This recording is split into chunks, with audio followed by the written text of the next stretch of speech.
लोकमंडल को बड़ प्रणाम एवं एठार उपस्थित हमारा सहपाठी और सहकर्मीगण को आज प्रतियोगिता उपलक्षे शुभेच्छा जनाऊँगी। आज एठारे दंडायमान होई कृत्रिम बुद्धिमत्ता एक आशीर्वाद ना अभिशाप संबंधी किछि कहिबार सुयोग पाइबार निजको धन्य मने करुछि।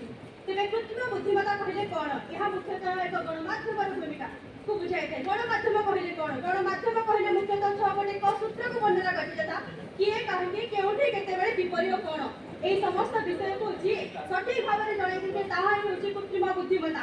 या माध्यमरे आमे विशेष विभिन्न विषय जानिबाकू पाइथाउ। अनेक पिला कहि गले जे एहा मुख्यतः सपक्षरे केतेक विपक्षरे कहले जदि आमे पिला को पचारिबा जे दिन भलो ना राति भलो केही पिला कहबे दिन भलो काहे कि हमको आलुओ दउछि आउ केही कहबे राति भलो काहे कि हमको शांति दउछि किंतु वास्तव केते दिन राति उभयर मिलन रही पटे से दिन दिवस होई थाए। तेणु आम समस्त कृत्रिम बुद्धिमत्ता को विशेष भाव में सदुपयोग करबा आवश्यक। जदि आमे सदुपयोग करबा तेबे ताहाले आमर मूल्य निर्धारण करि परिबा देशर विकास करि परिबा। तेणु आम समस्त विकास करबा पे कृत्रिम बुद्धिमत्ता को विशेष भाव में गुरुत्व देवा आवश्यक।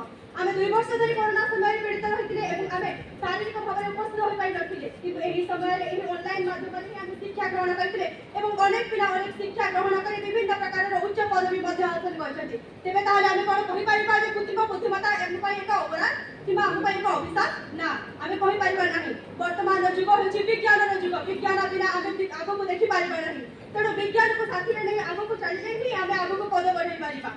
आलोकर पथ केवल विज्ञान ही रही अछि। पूर्वरु आमे मुख्यतः चिठी पत्र गुडी को पाइबा पई दिन दिन वर्ष वर्ष लागि जाउथले एपरि कि पिला माने निजर चिठी पाइ पारु नथिले सफल होई मध्ये विफलतार शिखर पहुंची जाउथले किंतु वर्तमान एही बुद्धिमत्ता एही कृत्रिम बुद्धिमत्ता माध्यम रे किछि अल्प समय मध्ये सेमाने तांकर विभिन्न प्रकार सूचना पाइ पाछंती। एठारे आमे उपस्थित होई पाछे कृत्रिम बुद्धिमत्ता माध्यम रे जदि आज आमे कृत्रिम बुद्धिमत्ता देखु न थांते तेबे ताहाले आमे समस्त विशेषतः एही आधुनिक विश्व विषय जानि न थांते। विश्व को जानिबार जिनिबार गोटे माध्यम होछि कृत्रिम बुद्धिमत्ता। सभ्यतार सूर्योदय केते ज्ञानी माने ही कानून कुंतल तटिनी मखळ मंदिरमय कीर्ति किरीटिनी जन्म ग्रहण करछंती एवं अनेक कहि जाइछंती जे आमे जदि विकास करबा को चाहूछु तेबे ताहाले हमको समय सहित पाद मिळी चलिबाकू पड़िबो। जदि आमे कहिबा जे ना आमे एबे मध्ये से गुरुकुल रे पाठ पढिबा तेबे ताहाले एते बड़ बड़ स्कूल एते बड़ बड़ कॉलेज होछि काहेकि एबे 5T योजना होछि काहेकि एही 5T रो गोटे टी होछि टेक्नोलॉजी। तेबे टेक्नोलॉजी विकास जदि होय कृत्रिम बुद्धिमत्तार विकास होबो एवं एहार विकास ही गोटे राष्ट्र विकास होबो। आज शिशु आसंता कालीन नागरिक जदि आमे पुराना ढांचा को धरि रखिबा आगो को बढ़िबा नाही तेबे ताहाले का राष्ट्र विकास होई परिबो। तेणु आमे समस्त कृत्रिम बुद्धिमत्ता को आपणेइबा।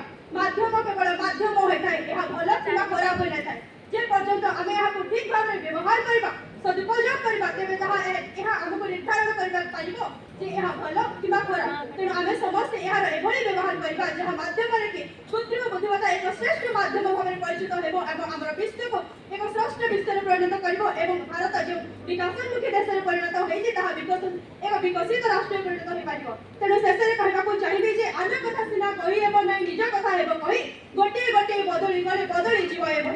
तेणु अन्यर कथा को विशेष भाव में कहि पारिबे नै किंतु निजर कथा कहबे तेबे मु कहबा को चाहिबे जे मु एहार सटीक भाव में सदुपयोग करिबे अन्य मान को सचेतन करिबे एवं समस्त मन रे एक कृत्रिम बुद्धिमत्ता पई एक सकारात्मक भावना जागृत करबा चाहिबे। एते कहबो मोर वक्तव्य शेष करछि। जय हिंद। धन्यवाद।